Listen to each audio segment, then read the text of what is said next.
Welcome to Inside the Firm, a podcast dedicated to small business owners and hosted by entrepreneurs Alex Gore and Lance Cayko. Each week, they take you on their journey of how to start, run, and grow a business by bringing you inside their architecture and real estate development firm. Get a behind-the-scenes tour of how these business leaders manage their clients and foster company culture while creating new and innovative projects. And now your hosts, Alex Gore and Lance Cayko.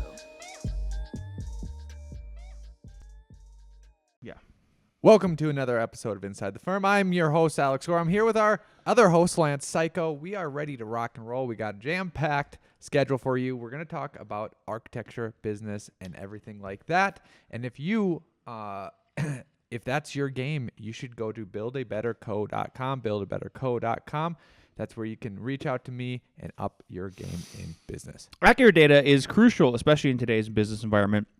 Outdated and inaccurate data leads to turnarounds, delays, and rising costs. With supply chain and staffing issues, these costs and delays can multiply. That's why a resource like arcat.com is so important. Arcat works with manufacturers to keep their data up to date and accurate and offers it to you easily accessible and free. Use Arcat's powerful search engine to find what you need and download it right there on their site without needing to pay anything or even register. So try arcat.com. That's it. Today, that's arcat.com, arcat.com. We're going to dive right in, Al Gore, back into where we sort of left the podcast off, but I just wanted to do a little bit of a deeper dive on this topic, and that is the title of the article I have pulled up here is, and the show today is, how did architecture become such a poorly paid profession? And what can we do about it? Al and I were on I was just on a little call with one of my buddies, and right before the show, we were talking about all that kind of good stuff. So it dovetails in really nicely. We kind of went through the first part of the first third of the article in last week's show, but now we're gonna do it. We're gonna go a little bit deeper. So I am gonna read some of this article for the listeners who are listening terrestrially. You get to hear my golden voice. In the past, we were more respected. The relative decline in our pay has contributed to our diminished status. This is one of the reasons why the profession often struggles to make progress in terms of diversity. As architects become less valued in society, so aspirational young people from disadvantaged backgrounds are less likely to see architecture as an attractive and financially viable career. I'm going to pause right there because do you think that's true? That's like quite an assumption. Well, I wonder if people actually know, right? Exactly. And they might, because I've told this before. One of my friends way back in the day wanted to be a school teacher, but he said the pay was too low. So then he became something else. And it was always baffling to me, but because wait, what are you talking about? Wouldn't you be happier? Like what's the goal here? And so now, switching over to LinkedIn real quick. Look what I got up here. Yeah. I love Steven Berkstecker. I think he, if you're not following him on LinkedIn, you should, because he posts really great stuff. He's sort of in the same cohort as Tyler Suamala. And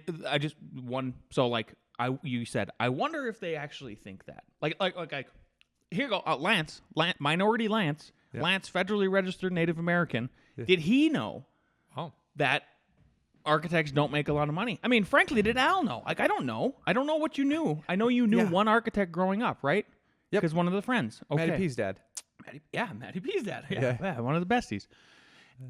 And so Steven, he's got here on LinkedIn, 10 myths about architects that most people believe. Number 1, we are rich. I get this one a lot, he says. The assumption is that because I'm an architect, I make bank.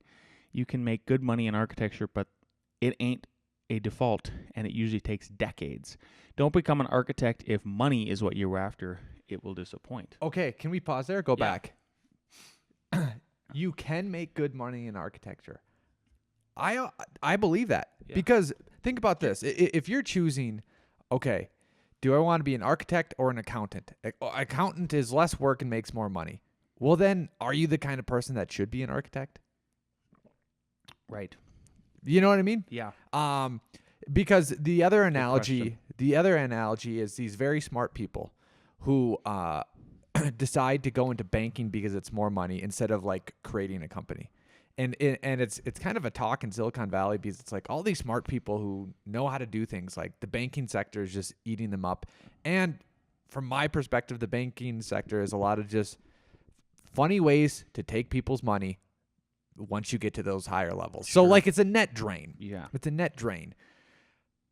So since I don't think like that, it's hard for me to be like, to weigh my future and be like, okay, which one has the possibility for more money when you were younger? Now when I'm thinking about it, it's like, okay, how do I position myself so that we're strong financially and keep growing the money? But when you're younger, I don't know. I don't know why I'm hung up on this. No. I know why you're hung up on this.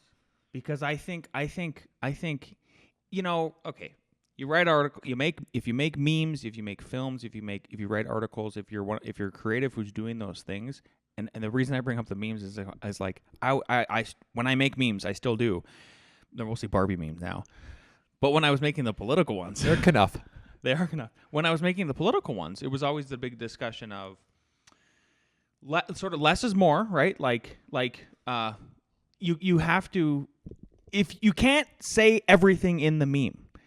And so you have to make some assertions if you're ready. So I'm trying to be empathetic to the author here, but I get why. But the hang up is on that part of it where it's like, okay, I think we should probably give more credit to maybe young people and young people who are minorities too, are like the people we want in for more diversity, women in the profession. The whole thing, right, is like, wait a minute, like, don't they probably think about more than just the money part of it? And then they think about, like, for me, I'm thinking about two other extra things that I thought about going into this profession. And it was, how do I make it so I can do cool work? I can do work that's meaningful to me, and then society at large, right? Yep. How do I basically cool architecture, like uplifting good architecture? That you walk into a building and go, this is sick, even if it's like a one space, and you just feel better about the whole situation. It was like, well, the quickest way to do that is one of two ways. For me, it was started a small firm. That small firm went bankrupt, essentially. And I was getting some of that work right away, like more control over the work. Like my trajectory towards project architect would have been faster. And the second way is start your own firm. Yep. And I think here's where the rub comes from. And it comes from what perspective you're in. When you're choosing to go into architecture, normally you're young, and I think you have that more idealistic bent. Once you go through college, and then once you apply for jobs and maybe a couple years after jobs, I think that's where people get heartburn because they go, hey, I know my friends that are business major, English majors, engineers. They don't work as hard as me. We're just as smart. And why are they making $20,000 more than me? And they work less at their job. Like, that's where the heartburn comes at. Why are they making $20,000 to $40,000 more than me, and they're working less hard? Yeah, that's the issue. And then I wonder the reasons. Here are the reasons. Yeah, we're gonna why, go. Yeah. Just the last. I have a third part. I have a third leg to stand on here with like the if young people are thinking about architecture, there's a passion involved, right? Mm-hmm. Yes, money is probably part of the equation too, in that sense. But then you think about, you see these studies that come out a lot about like just happiness, and especially with millennials and Gen Z, they are pushing back in a good way about not wanting to work more than 40 hours a week. But we stand on that here. Like, I make it a point to everybody, like, maybe some senior staff, they push it to 45 hours a week, but but they're so invested. Like, we try to get the investment of them and caring about their work, and they do, and the other people. So then that extra 5 hours is more of part of the passion bleeding into it, Yeah. And then we, give ample time off and all that. So there's that part of it too. Is like, what about the happiness? Like, I think people do still want to pick professions for happiness. I don't blame them. Like, life is short, right? Okay. But here's the reasons later on the art of the author is saying of why we have low pay in architecture compared to the other professions too. It's like, that's where it was. It was like, at one point, yes, architect, doctor, lawyer. Now it's doctor, lawyer, banker, and tech, and then architect, whatever, mid. Yep. I don't know. Here are some reasons for a low pay, he says. Number one, the supply of architectural firms has outstripped demand for their services, leading to a drop in levels of architecture fees. Don't disagree with that. Number two, the fact that other people can design buildings almost as easily as registered architects. Very interesting take. Number three, our inability to work for every sector of the construction industry. Inability. Yep. Inability, sorry. Yeah, let me just repeat that. Number three, our inability to work for every sector of the construction industry. Finally, for the complete lack of any regulation or Even advisory scales for the level of our fees. Okay. I'll start that way. Man, if we wanted to up our pay, we should have just colluded like the real estate industry and had it ingrained that this is our fees and everyone does that. And basically there's no budging. And if you budge, you just budge a little bit. And it's Budge a little bit. Yep. and it's literally from the moment you start architecture training, because that's how it's in the real estate. Yeah, we could have colluded. And then the whole association could have got sued. Which they did. Well, yeah. But then like everyone in the AIA, Yeah. So that one's out. And we've already tried That one's it. out. And we tried it. I'm kind of surprised. And this, for the record, this is a article from the UK. It's a UK publication. So maybe they, and the equivalent over there is RIBA, right? Royal Institute of British Architects. Sure. Versus our AIA. Yeah. So maybe somehow this gentleman doesn't know about the AIA lawsuit that went through a long time ago. We went over many times in the show where they already tried to do that. They already tried to do it, right? I do agree with number one. I don't know if Al does. Yep. A lot of people going to school. A lot of it's a lot. Like we glamorize architecture, right? And how could we not? I mean, it's glamorous to live in a cool house. It's glamorous to work in a nice building. It is what it is. Yep. Right. And then now you have the universities. So you have the universities with these guaranteed subsidized loans. That's actually part of what I'm getting at with the problem is like, okay, almost the barrier to entry is less and less and less because the idea is we want to be more equal. I don't disagree with that. I don't disagree with making a level playing field for sure as much as we can in life, right? Like giving people equal opportunity. But the barrier to entry that we should talk about more that was like, we subsidize the entry, essentially, right? Like we subsidize the entry. And what came with the subsidizing, besides just way more, probably too many people going to school, probably too many people want to be architects, too many people starting architecture firms, is then back to the glamorous part of it. Like, I walk around CU Boulder, and frankly, actually on the main campus, even NDSU now, and I go, holy shit, these buildings are like unbelievable. How much money are they spending on these new buildings? They're just, you walk through, I think even like any new campus building that I go to at this point now, I go like, is this a luxury hotel? Like, what is with the designer furniture? You know what I mean? Yeah. And two, I don't think that would solve the problem because I want to look at market forces. Which part wouldn't solve? If less people went? Yes. Okay. And here's why. At first I thought yes. But then I thought, wait, market will figure out a way. And developers and homeowners will figure out a way in two ways. If you're a big developer, you'd be like, nope, I just need to hire one architect, and guess what? We'll get drafts people under that architect, and we'll execute that way. So if the universities aren't going to supply it, I'm just going to get people under that architect to stamp it, right? The homeowner and homeowners are going to lobby for like, why do we need an architect? And maybe they won't. Why do we need an architect to go through this whole process, right? What I'm getting at is what makes something more people get paid a lot, right? So doctors, there is capture. There's government and monopoly capture on that, right? For the tech, it's basically you can apply that because it's movable. Your tech is movable to a large portion of the population, and it's winner take all. So all the people, all those programs that didn't win, all those hours that of programs that are defunct and whatever, don't get counted in their salary because it's only like the winners that survive. That's a skewed equation, isn't it? Isn't it? Right? Yeah. Right. So it seems ingrained in the construction industry that you have your construction GC fee anywhere from 12 to 24%, right? And it just depends on the complexity and all that, and I understand that. And people pay that because construction's hard, it's hard to find good contractors and stuff like that. They're not paying that because, again, there are so many good architects that you can choose from, and there is competition, which then leads back to, should we limit that supply? I think that it would still flow through if university was too much. I almost went to a tech school and became a drafter until I saw their graph, and it made no sense whatsoever. Of pay? of pay. Yeah. Of pay. Because I said, as a drafter, you start out higher than an architect. And then you looked at the graph and you're like, yeah, but in 10 years it crosses and The architects It's a keep hockey going stick, up, and and it could be a hockey stick if you do it right. yeah, You can become Richard Rogers, super champagne socialist millionaire. yeah. Yeah. But Norman Foster, I mean, the dude has. Oh my gosh! Exactly. Honestly, yeah. A lot of people who own firms do just fine. They do just fine. We do just fine. Okay. On to the market. Actually, architecture is now solely a market-driven profession, especially since public sector architect departments have all but disappeared, and this marketplace is an increasingly crowded one.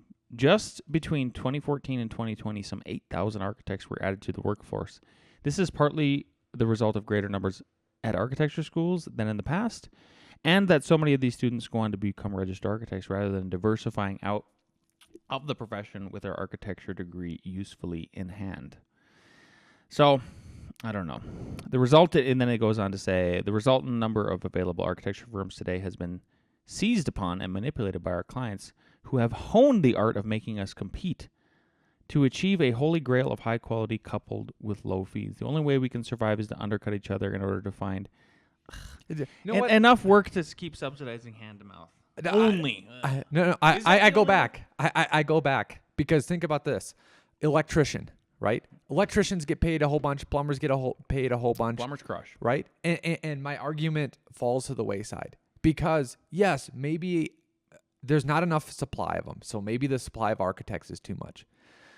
This is where it falls through like, oh, I don't want to pay them. So maybe I'll do. My dad does his own electrical work. I'm sure I could figure it out, right? You could. I could do some of my own plumbing work too. But then once we get into anything that isn't your own house, it's like, there's no way. Mm-hmm. There's no way. So maybe it is true for architects. Yes, maybe some of the single family house stuff will get done by draftsmen and drafts ladies. But once you get into complex stuff, you need that architect, and there's too many of them. Yeah. Okay, here's sort of an opposite take in the next paragraph, in the next section of the article, which is, so he's titled it, in the main, that we therefore do not engage with clients whose tastes don't align with ours. We architects are generally selective about the work we choose to do. We revere modernism when the public in the main is skeptical of it. We sidestep neoclassical architecture, even though it is liked by so many. In the main, we therefore do not engage with the clients whose tastes don't align with ours. We have never had a good relationship with out-of-town house builders who build so many of our homes. This avoidance by architects of certain sectors allows non-architects to easily grab up the work we are turning away from. Good take. Good take. Yeah. Hot take. Love it. It's sort of like Al was saying in the last part of, at some point you're going to need an architect because it becomes at that level, right? It's like, just imagine you're going from residential to commercial. Boom. You're all of a sudden into an architect for regulations, because of regulations, and then also mechanical engineer, plumbing engineers, and all that stuff, right? But yeah, then there's the opposite thoughts. Like, we were told in college, which is completely false, because then we ended up actually going for that kind of work, the out-of-town house builders, and doing like 4 or 5 house plans for them, and then they repeated them and all that good stuff. I was told in school that architects don't do houses, and it's like, I got to Colorado, I'm like, seems like a lot of architects are doing houses. And matter of fact, builder-level houses like Lennar or whatever, we didn't work for Lennar, but you know what I'm saying. Yeah. So I would encourage more architects to take on that work too, and think about how you can make a bigger impact on society. I was just telling my students, again, I feel like every time I go up and go to studio, or at least once a week, I end up telling them, sometimes all you get is the floor plan. Like, that's the project, and you better crush it. So you better get better at floor plans here. Like, it's unacceptable to be a bad space planner. Yep. First and foremost. Everybody should be a good space planner. I will stand on that absolute language as an architect. Next kind of big section is, we do not help ourselves so much by so often competing in inappropriate architectural sectors. What does that mean? But the word of development, which has a lot of choice elsewhere, will not tolerate these institutions fixing our fees.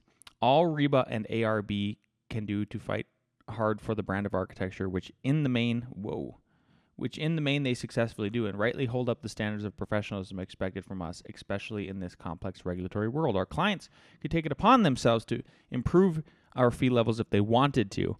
The public, they have the market to contend with.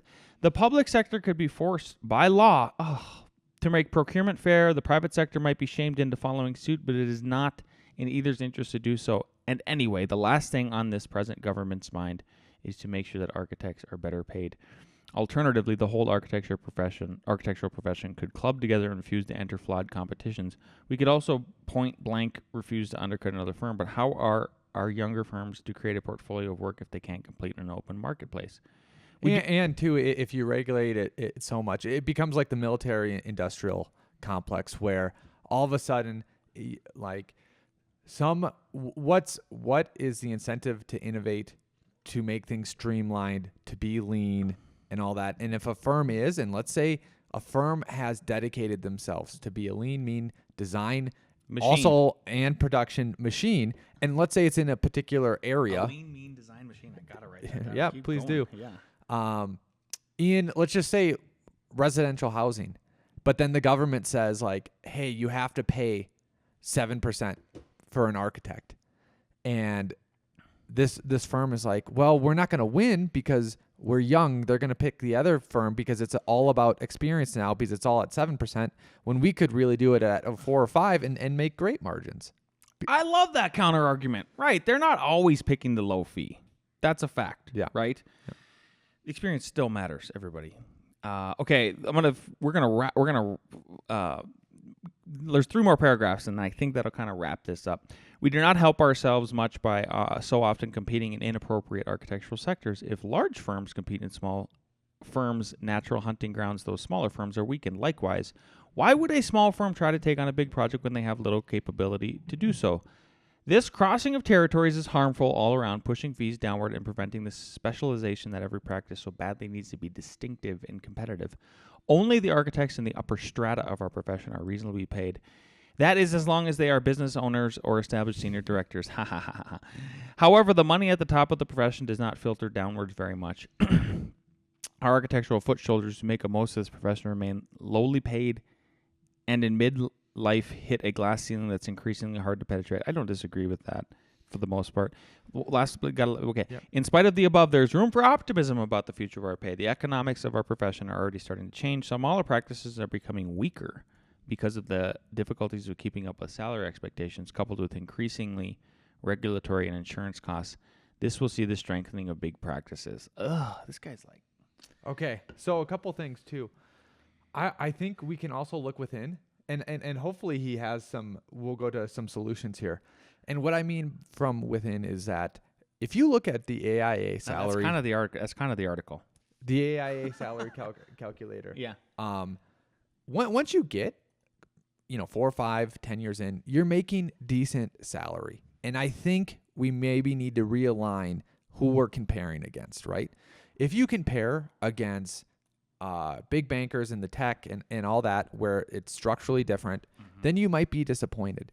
But architecture firms, if you limit them to a normal work schedule and you pay them that, it can be like 60 to 125K, and you're working 9 to 5, you're literally getting a creative job that's inspirational, that has a cool factor to it. And if you're working 9 to 5, like, think about people who are teachers. What are they making? 40, 50. Front office assistants, 40, 50. I don't know. Mechanics. Like, I think you have around 40, 50, yeah. Yeah, you have a nice job, a good job, where you're making decent living. Yeah. Yeah. I like that, yeah. So, because that's, I'm not going to say who we went and toured this. I went and toured this fall with my seniors from North Dakota State, but there were 2 firms, and I was like, they were gleeful about working 50 to 60 hours a week. They were gleeful about it.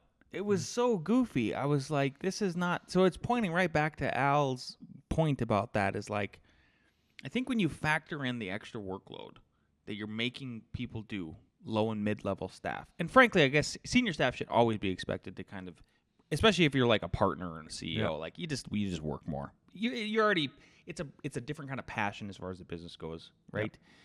That's the counterweight to the whole situation. So I don't know if you're interested in trying to buck the trend of the sentiment of this article, is build a better co. Go to Build a Better Co.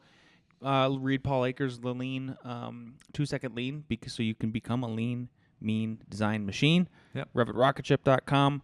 I think that's all we got for this week. If you like this episode and you want to leave us a 5-star review, please do that on the iTunes. If you're watching on YouTube, like, subscribe. We'll see you next week.